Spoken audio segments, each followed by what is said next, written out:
Hey guys, it's your favorite sisters with the Confessions of a Reluctant Caregiver podcast. On the show, you'll hear caregivers confessing the good, the bad, and the completely unexpected. You're guaranteed to relate, be inspired, leave with helpful tips and resources, and of course, laugh.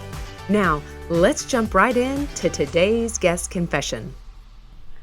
Hey, Jay. Why, hello, Natalie. How are you doing today? I am bright-eyed and bushy-tailed. Oh my gosh, I am so excited because do you know where we're at? I have no idea. You have no clue where we're at. We have no clue. We're like, we don't know where we're at. We are at the PBS. I'm still going to call it Appalachia. It's not correct, and we are going to get all kinds of like unfan mail because it is Appalachia. Unfan mail? They're mail. unfanning us? Okay, it is. We're waving at these people on the escalator. It is Hey. it is Appalachia. PBS Appalachia. You know, we're gonna put out a survey to say, is it Appalachia or is it Appalachia? No, it is. And so I'll tell you, we're from Tennessee, and so there's the Museum of Appalachia, and then the Appalachian Mountains. I use it interchangeably. So this is not what we're here to talk about. It's this like podcast. pecan and pecan. Pecan and pecan. You're exactly right. Okay. Tomato, tomato. We have got a guest, and we're going to talk about her tomato. We should talk about caregiving today. We are. Oh, this is so much fun. I'm excited. I am too, because we have a fantastic guest. I've already practiced her last name. Look at me. I'm already on a roll today. People are like, PBS what? We're in PBS Appalachia. And in my mind, it is Appalachia, isn't it? This is actually our first episode in the studio with a guest here in the new studio, and we are super excited. And we're in the Hard Rock Bristol. That's what makes it even more fun. Yes, they have allowed us to be broadcast in the hotel.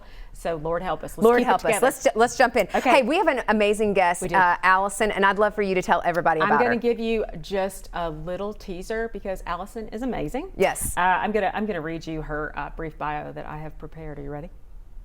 Are you ready? I'm ready. Okay. I'm waiting. I'm sitting here like I'm waiting. I'm going to tell you how wonderful you are. Are you ready? So today we have Allyson Schrier with us, and her journey, what I found is that it's not unfamiliar to probably most of our caregivers now. Mm-hmm. Her family spent 6 years searching for an answer to the symptoms that her husband Evan had. And after those 6 years, he was finally diagnosed with FTD at the age of 47. And they had 2 sons at that time. They were 12 and 15. Allison and her family cared at home for Evan for 2 years, and afterwards he was at 5 different communities as the disease progressed. All this time, Allison, it seems like you were seeing something of your own. Those experiences led you to something that was much bigger, and that's where you are today, which I know we're definitely going to talk about because we're excited for you to share what you learned during all of this, and also what they can learn from you. So we're excited to have you here today. Yay! Thank you. Welcome, Allison. First guest. Thank you so much. Happy to be here. Great. Awesome. So I always like to start off by saying, tell me, we're gonna start from the beginning. Okay, we want to hear about your story, and so we're gonna start from the beginning, which is, of course, you were born, and you're going to tell us a little bit about where you're from, right? So walk us through, where you're from, how you and your husband met, all that kind of good stuff. Alrighty. Well, so I was born a long, long time ago. Like in a galaxy far, far away. Yeah, I'm an East Coast gal myself. I was born in New Rochelle, New York. Okay. And my husband was born in Providence, Rhode Island. He's a younger guy. I was a cradle robber. He's 5 years younger than I am. I respect that. Yeah, like that in a woman. Yeah. So we met out here. We met on the West Coast.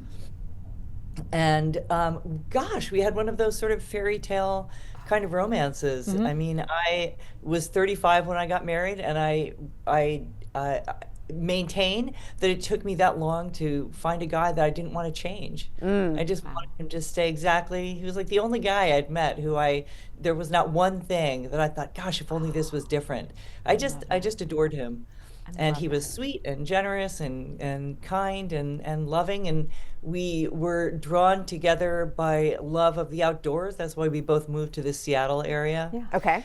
So yeah, courtship was all about hiking and kayaking and skiing and mountain biking and doing all of the things that we love Oh my to gosh, do. you're like super active. Super active. I love that. That's really cool.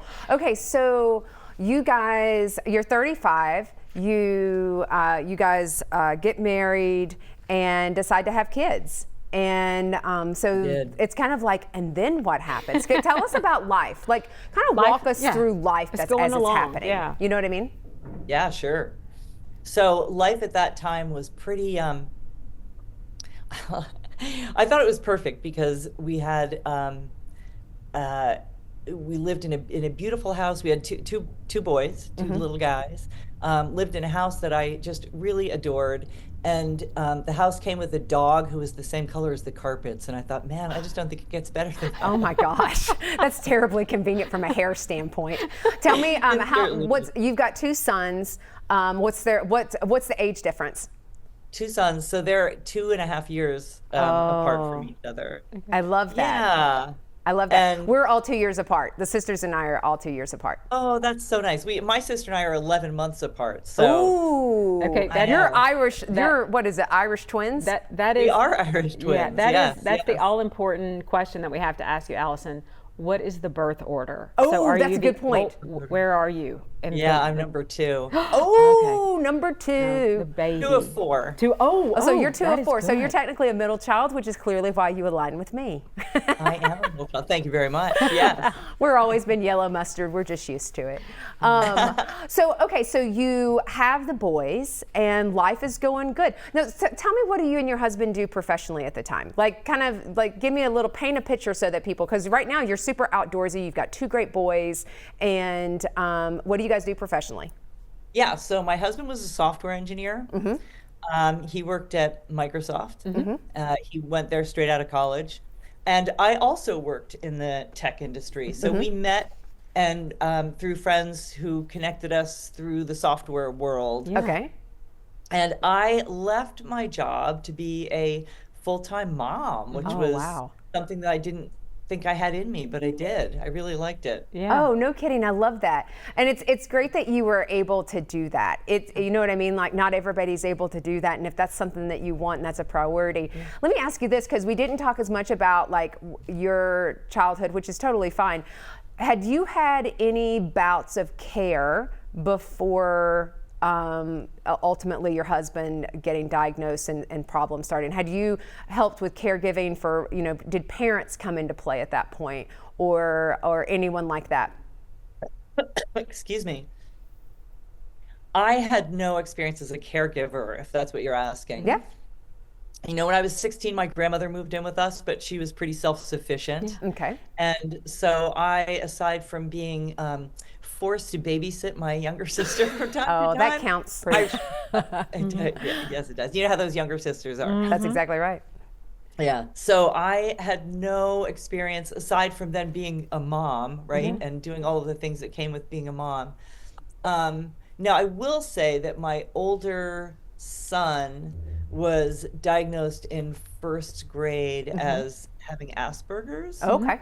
Okay. And so he was kind of he was a kid who required a gentle touch. And so it required early on that I figure out, like, wow, how do you be incredibly patient with a person who is difficult to be with? And how do you avoid trying to be overly logical with a creature that's incapable of logic? And so I think that some of the experiences that I had caring for a special needs child absolutely set up my temperament, I think. I don't want to have say that there are equivalencies between caring for a high needs child and caring for a person with dementia. Right. But there are temperamental requirements that either make it a more difficult or an easier thing for you to kind of hang on to. And so I think that having that experience was really beneficial. I will say this though, in the eyes of like, as people are defining who caregivers are, which is this huge broad stroke if you think about it, you really were a caregiver in that sense. You were a mom and a caregiver. And even, I appreciate you talking about like temperamental in the sense of really helping you to hone in on patients. And honestly, it's more of approach that is different. Like, I'm going to approach this individual differently, regardless of it was your husband, your son, a loved one. It didn't matter. And so because you also, if he was on the spectrum, you also had to manage navigating schools. You had to navigate appointments. You had to navigate. Yeah. And so I think that's why they talk about parents of children who have different abilities or significant illnesses and things like that. Even though they're parents, they also really label that with caregiving, because you're doing so much more typically than a traditional your traditional parenting responsibilities. It's more I would say than. that's true. Yeah. So that really helped. Go ahead, Jay. Yeah. So I was intrigued when I read the information, because I saw that it took 6 years to get to, or what it looked like, 6 years to really get to what I call an answer. And I know with our mom, it took 4 of kind of chasing. Tell us about where it kind of started to get to an answer, because I saw there were doctor's appointments, specialists. But where did you first start? Where did you first start seeing things? Yeah, I can, of course, like everybody who ultimately has somebody with brain changes, you can go way back, right? And say, oh my gosh, I think that was actually the dementia starting to brew. And it goes all the way back to my pregnancy with my second child.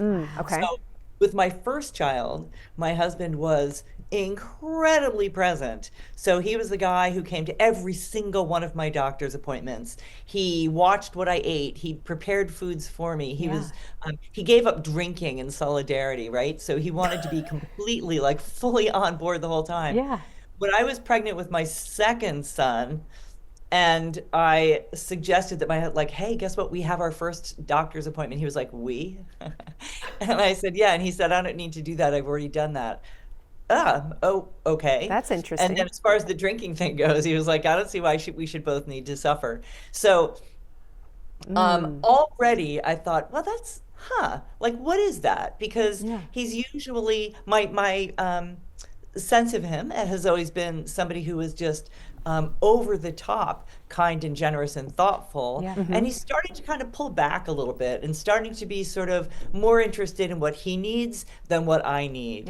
And that was big. And so that is the trajectory that we were on then for a long time, where things kept going down that path. And he would make decisions that were like big family decisions, like, I'm going to go to graduate school and quit my job at Microsoft. And wow, some people think the wife would be a part of that conversation. So wait, let me ask you real quick, because I'm a total interrupting cow. How old were you guys at that time? How old was he when you first started seeing that behavior change? So hang on, he was 32. Oh my gosh, he was young. He was young. Yeah. Wow. He was super young, which is why, right? So then as time goes on, so here you are, you're a young mom, you've got these 2 little kids, and you start thinking okay, so maybe this is just the way marriage goes. Is it that one person starts to become kind of distant? Is it that one person seems to suddenly be being less invested in the relationship? And so I didn't know whether there was a problem with the relationship, or is the problem with him, or have I done something that has caused him to respond to me and to the kids in this way? But it was slow, right? So it started slowly, over time. Now what happened for him is that, as I mentioned, he decided to go to graduate school. He wound up being unable to complete that program. And he just couldn't stay focused. And so when he failed in the completion of that program and he had to drop out, that's when he was like, wow, I think there might be something wrong with me. And so that was when we started looking in earnest for what could be causing the changes that are making it harder for him to be himself in the world. And that was the 6-year path to a diagnosis. So you started, and we're going to take a break here in just a sec. But you noticed with the pregnancy of your second son that you started to see behavior changes and Correct. things that are just a little off. And I really appreciate you sharing about the fact that you're like, is it me? Have I done something wrong? Because that's typically what we do, especially as women. We're like, did I do something wrong? Have I not done this? And we doubt ourselves. And then I appreciate you saying, hey, then he all of a sudden says, hey, I'm going to go to grad school. And you're like, hey, I'm over here too, a part of the Bill family. Right? Like somebody's got to and so I could see that being a very interesting conversation. But it wasn't until that he was unable to complete the graduate program that he said, time out, something else is going on. Yeah. Let's pick up there when we come back from the break. Yeah. We'll be right back. All right, everybody, we are back here with Allyson Schrier, and we've gotten to a point where it's that trigger moment where there's been things going on, there's been behavioral changes. It's a slow burn, Allison, but your husband has not been able to complete his graduate program, and that's maybe the moment where he says, there's something going on.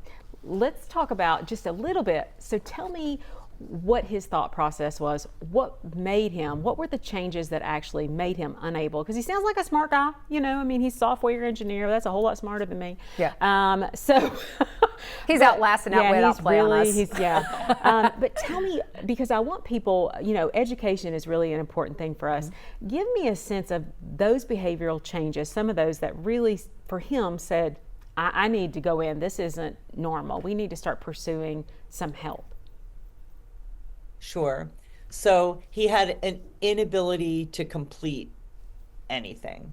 Okay. So anything that he would start off to do, even if we would sit together, I would help him make a list that you need to complete these tasks in this order, which at the time, right, I was like, wow, this is so odd. I mean, this guy was a rock star software engineer, but he needs me to help him create a list to help him get through the things that he needs to do. And now this wasn't a memory thing, right? Because his dementia didn't have a memory component. It was just procedural memory. It was the ability to follow any kind of a process. Okay. Right? Wow. Executive functioning, right? It was executive functioning problems. Yeah. So he recognized that was different, that wasn't always who he was. Yeah.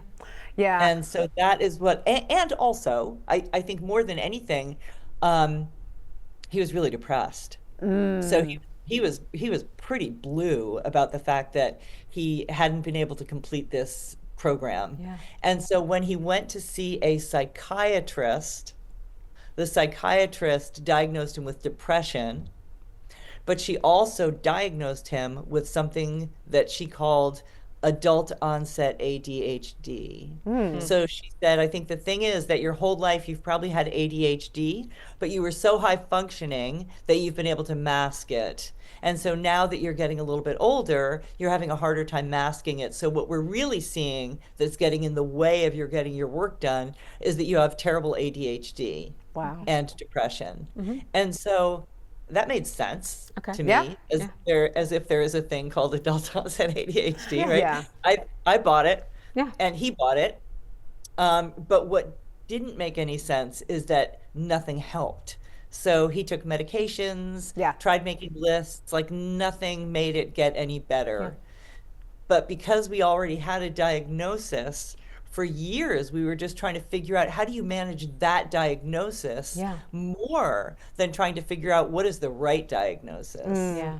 It's almost like you went down the wrong rabbit trail. Yeah. That's exactly right. Yeah. And so let's go back to kind of you at this point, because your husband quit his job to go to grad school. Did you go back to work? Did you guys swap positions? Are you not working at this time and you guys are just moving forward together in that direction?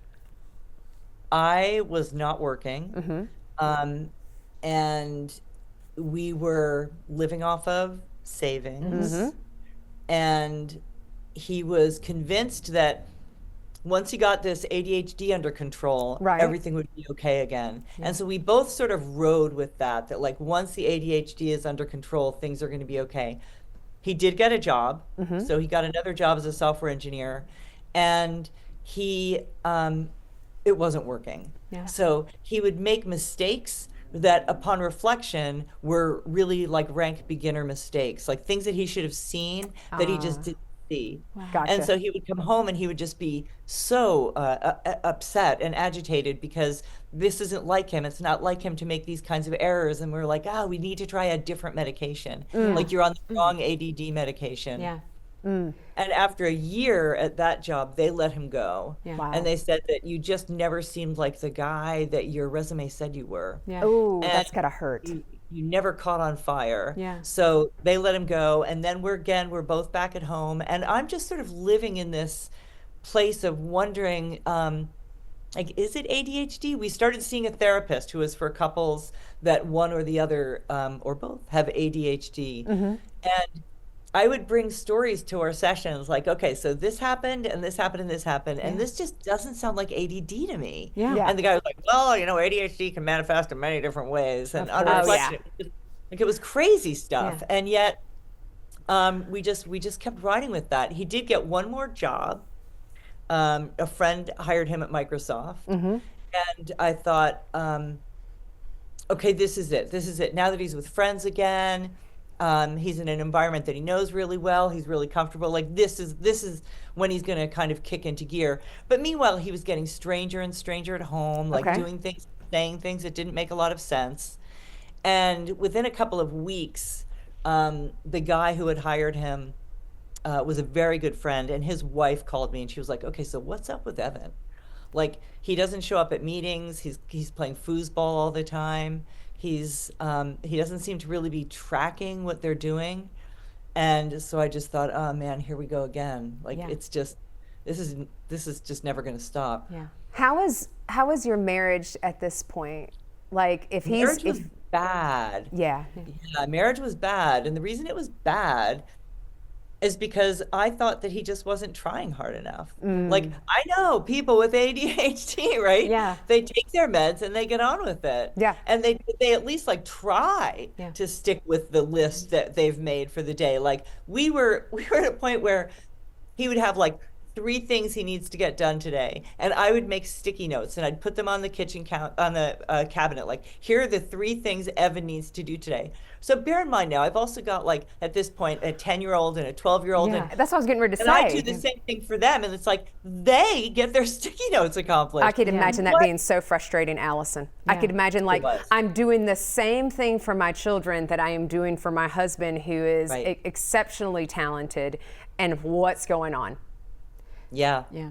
Oh, that would be hard. So tell me about a point where you make the change and you all realize what actually the problem Yeah, what is. took you to actually medical professional? To an actual- because that got you the you've diagnosis. been with a psychiatrist, and I'm in the mental health field, and I'm sitting here thinking, I'm like, behavioral health and primary care do not work well together in the No. sense of from a coordination of care, and that's something that we always want to do in the healthcare industry, but in practice it is not done well, and it's very evident that you've had a misdiagnosis for a number of years, which has negatively impacted your family. And Right. so what was that trigger point that you said, we need more testing, we need something different, or I'm gonna do something different? Right. That is such a good question. So what happened is that I didn't think I could stay in this marriage. I was Yeah. just absolutely, like, I was trying everything I could to make it work. And I started seeing a therapist. So my husband, meanwhile, by the way, had been to like 5 different therapists at this point. And he'd been to a neurologist and he'd been to a neuropsychologist at this point. Wow. So he went to a medical professional. He went and He said, did. "Hey, let's And the have some." neuros- They didn't say anything. Go ahead. Well, the neurologist, so they did an MRI. This Yeah. was in 2009. They did an MRI, and the neurologist, I remember Evan, when he came home, he was just so upset. He said, the guy actually like slapped me on the shoulder and said, I don't know what to tell you. There's nothing wrong with your brain. Wow. Now, I will share with you that in 2012, when we had more when we had work done at the University of California in San Francisco, they looked at that same MRI that had been done in 2009, and they were like, oh my God, it's just like, hello, I have dementia. So wow, he missed it.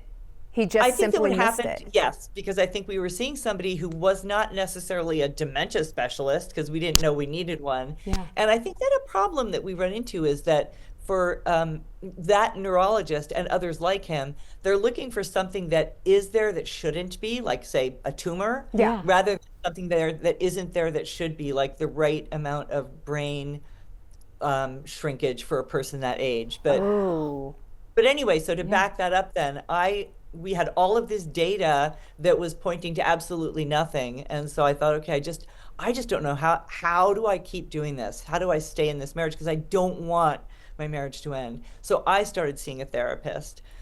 And I would come in with stories about things that were going on with Evan and how it was impacting the kids. And she would help me chew on it and work through it. And then one day I went to see her and I said, you know what, we need to have a whiteboard moment where I'm going to tell you just in the last week, all of the things that have happened that absolutely positively cannot possibly be ADD. Yeah. And so I did that. This happened, then this happened. This is what he did. This is what I did. This is how he responded. Then this happened. And at the end of it, I remember looking at her and she was just shaking her head and she said, oh my God, I feel like I finally heard you. And she said, I need you to go see. And she pointed us to another psychiatrist. And she said, I think that this person will be able to figure out what it is because I'm telling you, it is not ADD. Right. So Evan and I went together to see this new psychiatrist. So she spent time with both of us. And then she called me up and she said, I need to see just you. Yeah. By yourself. So I went in to see her and she said, okay, so your husband doesn't have ADD. And here's the steps we're going to go through to determine what he does have. Like, finally, somebody's interested in physiological testing. Okay. Like let's look at blood work, right? Let's look at, so she made a list of, like, let's look at his sleep habits. So she made a list of all of the things we were going to go through. And at the very bottom of the list was frontotemporal dementia. Wow. And she said, if none of these things are the problem, then the problem is that he has frontotemporal dementia. Yeah, and that's, I know JJ had mentioned in your intro about, you said FTD, and I'm like, I don't know that people know what FTD means besides the flowers. And also I think it's because of the diagnosis of Bruce Willis. I think that is something that has really brought to the forefront what this disease is, because it's not something that you really heard, you don't really hear a lot about. So well, people think of dementia, they think of dementia and the different behaviors. Yes. And I'm so glad, Allison, that you said this is an executive functioning issue that's procedural more than it is a memory issue, so that people are like, oh, because I think it was our friend Carrie Alberts, who's dementia darling. I think she said there's, don't you just love Carrie? She's our bestie. I think it's 126 different types of dementias out there. I believe that was what she said. Right. We did a podcast together with another group on sleep. And I think that's really important. And that dementia is not just an aging illness. Because that's why I was so specific about how old was your husband. And so you all you narrow it down, you go through and you cross through, and I almost feel like a piece of paper, not this, not this, not this, not this. That's exactly what it was. And so you get this diagnosis, and then what? Wait, I have a question. I have a question about her, though. Okay. One question before yours. What did you feel like when that lady gave you a list? Did you feel hopeful, though?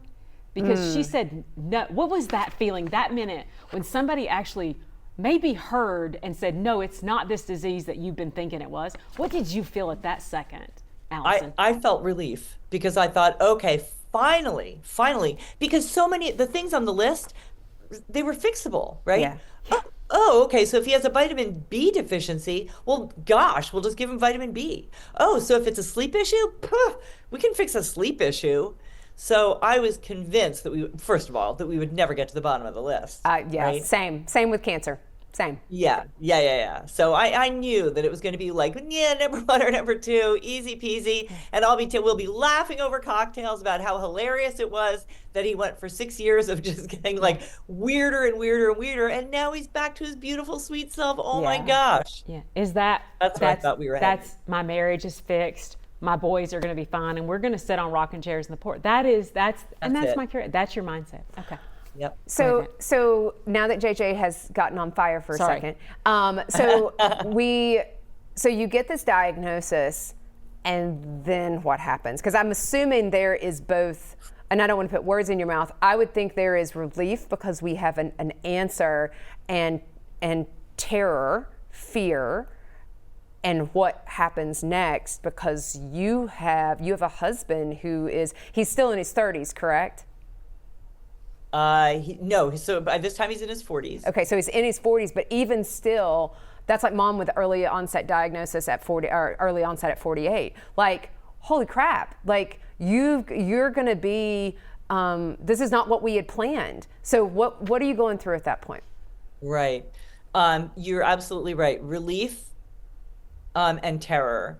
And so for the relief, just to look at that a little bit more deeply, what I mean by relief is that I had been, I would say that my overarching emotional response towards my husband for the past X number of years had been anger and disappointment, right?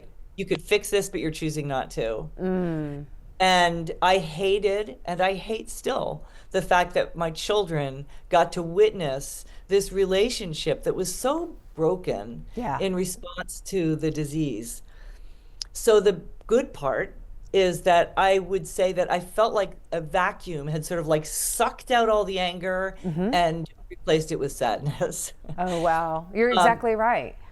But I would take sadness over anger any day, right? Because sadness, there's no blame. I was able to let go of the blame. And to me, that was just absolutely liberating. Wow. And and I think about the impact that it not only had on your marriage, but even, and we talked a little bit about just that this had to have an impact on your boys as well, in the sense of they're watching a person, like for you as the mom, you look at it and you say, the dad that they see and experience is not the man that you met originally. And so I know that you're trying to claw back that man, so that you're like, where's the sweet person? Because they're learning, they're seeing this, and they're probably like, this is not the same as everybody else's. This is kind of weird. So I think being able to pinpoint the why helps with understanding the why. Do you know what I mean? The why for the behavior, and so at least it gives you, I don't want to say an excuse, but you can excuse away the abnormality of it. And so you get this, so you've gotten the diagnosis, and I'm going to go back to again, and now how do you move on with your life? How do you guys say, do you all sit down and have a conversation and say, this is how we're going to move forward as a couple? These are the things that we need to do to help support us as a couple and as parents to these wonderful little human beings, because the boys at this point are, I think, 12 and 17. Is that right? 12 and 15. 12 and 15, thank you. Apparently I can't add. And, so then how do you decide to move forward? Because you're living with. Sure. Okay. So to be clear, at this point, my husband was beyond being able to function as the other half of a couple. Gotcha. So he was very much one of the people, he was a person who needed to be cared for. And so we, we came home from the doctor's office, and the boys knew that we were out figuring out what was making Dad so strange. And we all sat down together, and I shared with them the diagnosis, and that there is definitely something wrong with Dad's brain. And that it's going to get worse. Oh, you know what? Hold on one second, Allison. I hate to interrupt you. We've got to take a break because I'm over my time. We'll take a break. We'll be right back. All right, we're back here with Allyson Schrier, and this is a part that when you tell me this is kind of, it touches me, where you say, we've got this diagnosis, and your husband, Evan, he's not functioning. You've gone home, and you've had this conversation with your boys, and you've told them, hey, this is how it is, and this is going to get worse over time. And you guys start living these years that you have left, because it ultimately, this is not a disease that's going to get better. So I want to talk about those years, because I know there were some changes throughout that time. So let's go ahead and share that. Yeah, so it was a tumultuous time, of course. And it was other things that factored in. A year earlier, before the diagnosis, when I didn't know what was going on, but it was really clear that Evan was never going to work again. Like, he'd lost his last job. And I knew that I was going to need to have to work. And I knew that the kids were in private school at the time. And I thought, I have no idea what our financial future is like. Like, they probably can't be in private school. But the school district that we lived in, the reason they went to private school is because the district that we lived in was not conducive to education, shall we say? Not the strongest. Yeah. That's a nice way to put it, not conducive to education. Yeah. So a year earlier than before we got the diagnosis, I made the decision to get an apartment in a better school district that was about 6 miles from our house. My husband wouldn't come with us to the apartment because we had a dog, and the dog wasn't going to be allowed in the apartment, and he'd rather stay with the dog than move with me and the kids. Wow. And so we were already in this weird, like, kind of broken, living in this little apartment and spending every weekend at the house. And now we've got this diagnosis, and my husband is very, very loud. He's loud a lot of the time when he gets upset, which happens a lot because he's frustrated because he can't do things that he knows he should be able to do. And his response to that is that he screams. And so I thought we were going to get kicked out of the apartment. Because at this point, by the way, 2 weeks before we got the actual diagnosis, remember, we're going down that list. And when it was really clear where we were going to land, I convinced him that he should come live in the apartment with us. So he came to the apartment, and we got the diagnosis. And then I thought, okay, we need to do some things differently here. The house that we lived in was a beautiful house, but it was at the end of a dead end road on 10 acres. And my husband was no longer going to be able to drive. So we needed to live in town. So I needed to, at the same time, while trying to sort him out, get the kids into new schools, get a new house. I had to sell the other house and then get another house. So trying to manage all of those things, and then insurance, right? Like trying to find the right insurance and trying to find the right doctors, and dealing with the fact that I've got kids who every day, my younger one, when he would go to school, it was weeks before they went to school again. But when he went to school, in the middle of the day, with great regularity, they would call me that I needed to come pick him up. So trying to manage the emotions of 2 young kids while trying to manage my own emotions. And then my husband comes home one day, and he's just a complete wreck because he has decided to do some online research. And I remember the day that he came in and he said, I'm going to be dead in 7 years. And he just like fell apart crying and crying. And I've got like the kids, and I've got, oh my God. That's what we talked about, and I don't say this facetiously. That is a dumpster fire. That is you are a sandwich generation caregiver. You are managing everyone. And I guess the thing is that I would ask is, are you taking care of yourself? Because this is the notorious thing. Are you going and keeping up your regular, like mine is, I missed mammograms for, 3 years. Are you going and taking care of yourself? Because right now you are taking care of everyone else. And honestly, I say this respectfully to your husband, you're taking care of 3 children. You might as well have had a 3rd child, because you're doing similar type behaviors, similar type reminders. Right. And are you still getting therapy at this time?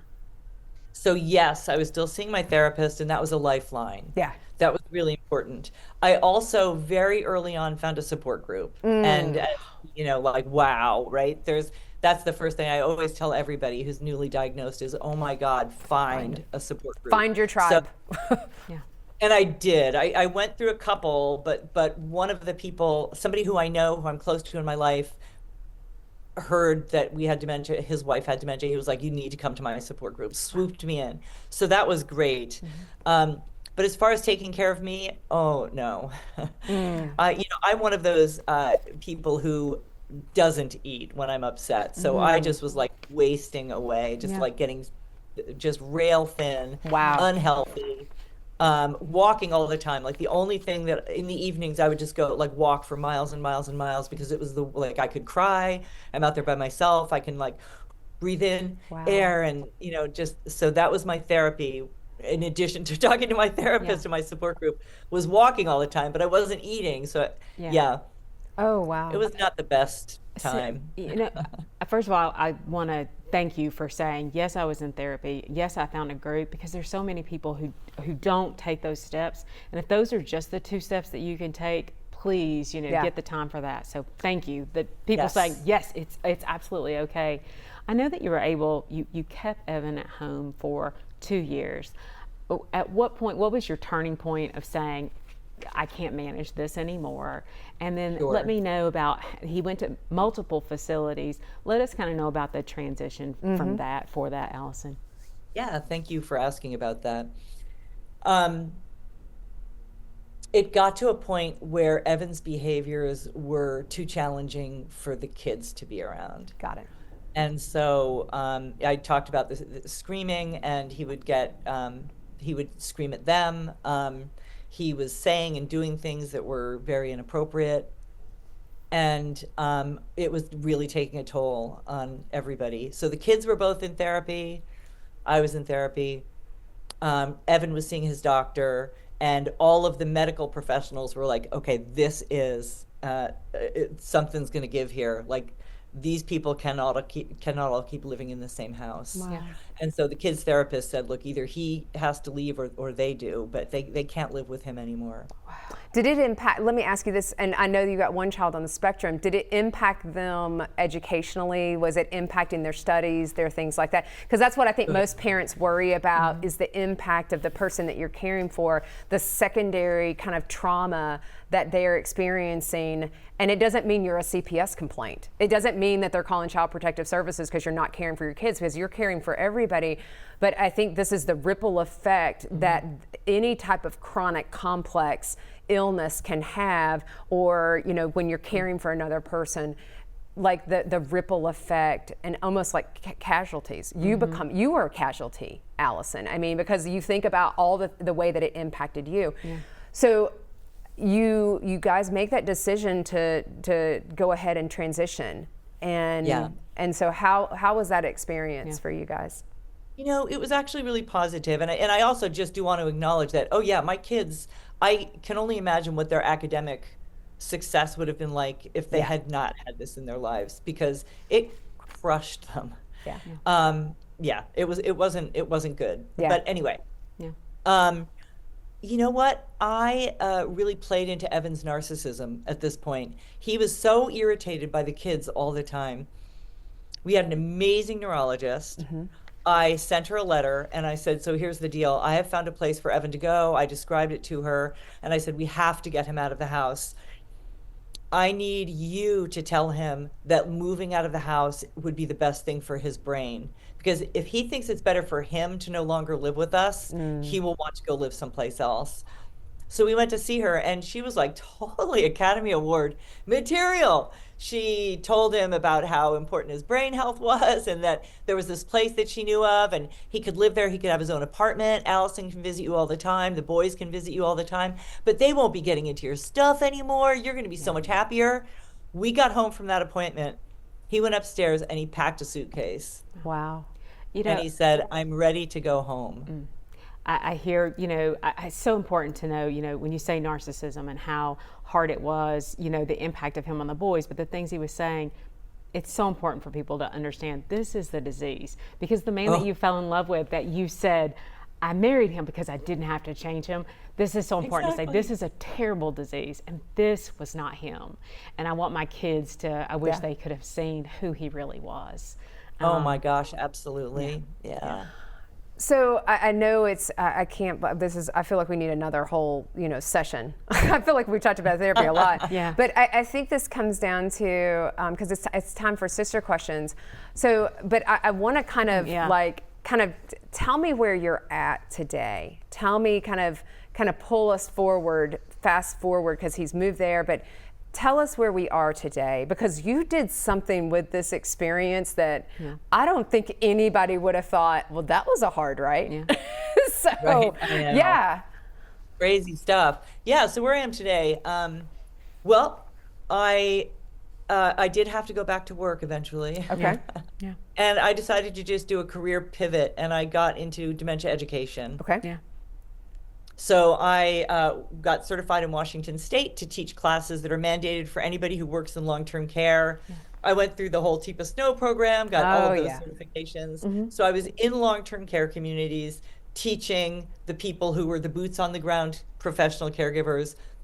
Wound up leaving that and going to the University of Washington. I was there for 3 years with a group called the Memory and Brain Wellness Center. And so there too, I was working on education, but this time the students were primary care providers who were trying to become better equipped to detect, diagnose, and support people with dementia. So I managed a program where the teachers were neurologists, neuropsychologists, and it was phenomenal. And I love that.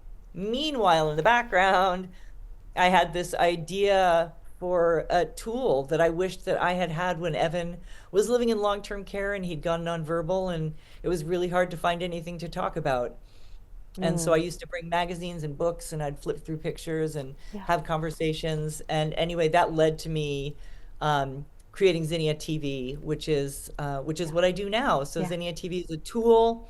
It's a streaming service. It's an app, right? It's an app that is a streaming service with content that is custom curated. It's research backed, and it is all about creating opportunities to connect and have conversations with people who can't track a plot, can't tell fact from fiction, can't process rapidly moving audio and video.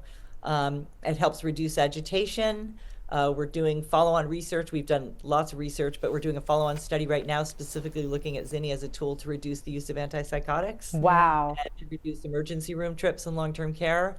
And it helps with activities of daily living. And so we're in long-term care communities, and family caregivers use Zinnia as just kind of a go-to. Like, I know that when she's going to start getting really upset, I don't have to get all freaked out because I've got the thing that is going to help her calm down. Yay. So that's what we're about. It is. So all of the things, and I know that we're going to list all of these things because the tools that you have are amazing. And I know that there are so many people. It's like the TV show for kids. You can set your kids down. It's like all that. And I say children, but it's such a calming thing for them, and learning and learning your colors and things like that. I think about things our sister did with her kids. Yeah. But it's such a tool. And I know there's so many people that don't know about it.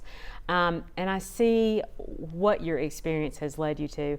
I do want to make sure everyone is aware, of course, Evan did pass away in 2019. Tell me, because I do want to make sure, I see what you took away from this experience and this amazing thing that you've done, but I want to make sure that people understand what that felt like for you, Allison, because a lot of caregivers will say, I had this journey. And this is hard for me. People talk about, how wonderful this journey was, and we were, all this, and you have been very open to say, this was hard. This was hard on my kids. It was very hard on my marriage. I had to make hard decisions. But I want you to tell me, tell me about where you were and how you felt at that time, where Evan was when he passed away. Yeah, wow.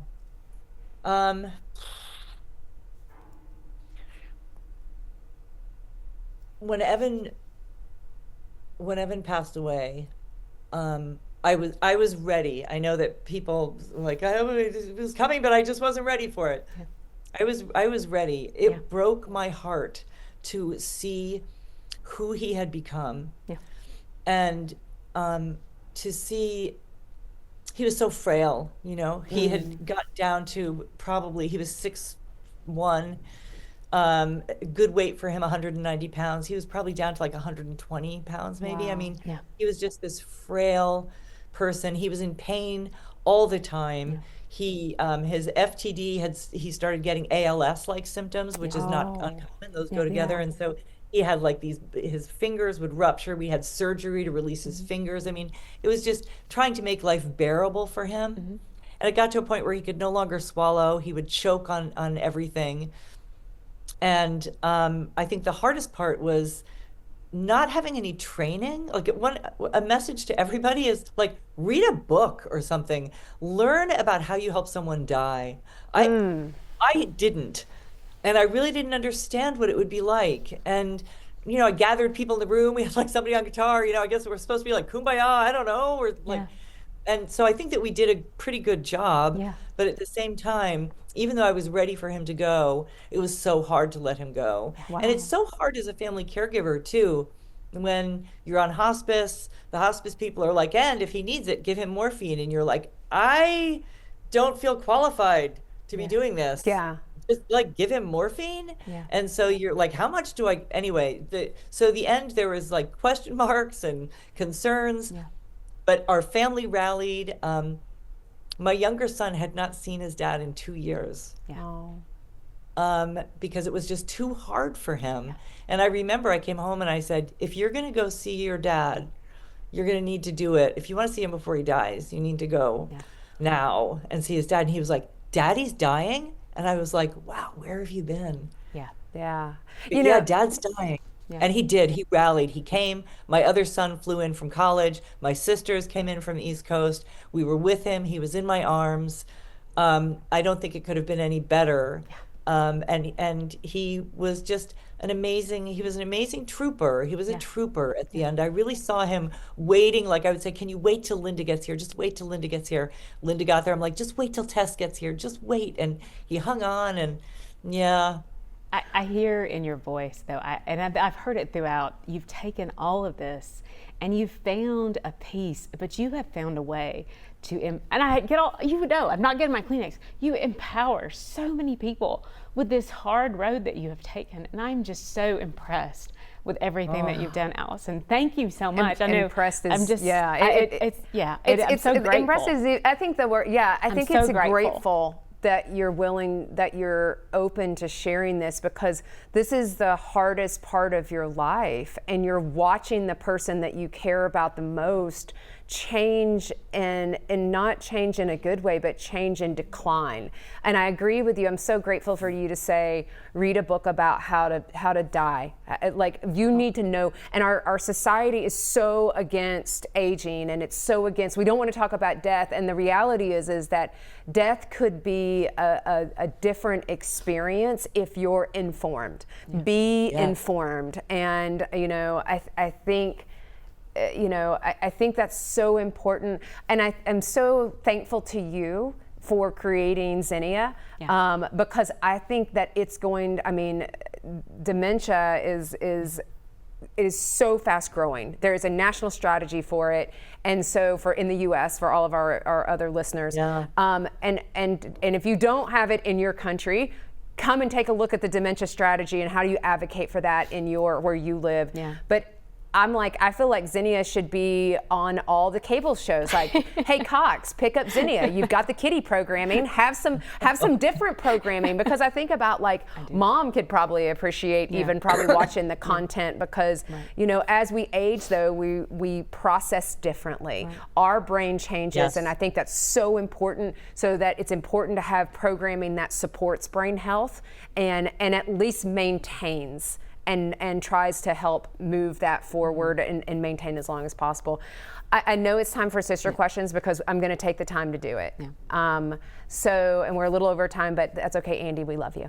Andy's our producer, so we're like, yeah, Andy, we know. But Jay, what is the question that you have for Allison? Oh gosh, I keep saying I'm so grateful, because I'm just. What is a message that you would give someone that is starting their journey with someone that has just been diagnosed with FTD? What is one thing that you would share with them? Touch them more. As I look back, right, the one thing that I think, we'll always look back and think like, I should have done this or that differently. And the one thing I really wish I'd done differently is think about, what does it feel like physically to be in his body that is not working so well anymore? Especially once he was bedridden. I'd come in and I'd rub his feet, but I thought, what would have been really good to rub his feet and rub his legs and rub his hands and rub his arms. I just wish I'd thought more about what it feels like physically to be in his body, and had given him more physical touch and love towards the end. Oh, well, and but in the end, I think that's as much for you too. It's for him, but also because what that does is it pulls back the closeness of where you began. Like touch is so important, and that touch is a connection point. It's not just words. It's being present with, but when you go and you touch someone, when you give that hug, it's so regulating to, especially if you are a quick hugger, hug somebody for about 15 to 20 seconds and you are going to feel magical. Hug away. Take it longer. Yeah. And I'll always end with this question, and I'm going to end on a lighter note. I'm going to ask you, Allison, I always do this. What is your favorite guilty pleasure? What is the one thing that you do just for you? It can be anything. What do you love to do just for you? I think that, probably reading a book. Do you hide like when you do it? Do you get a secret place?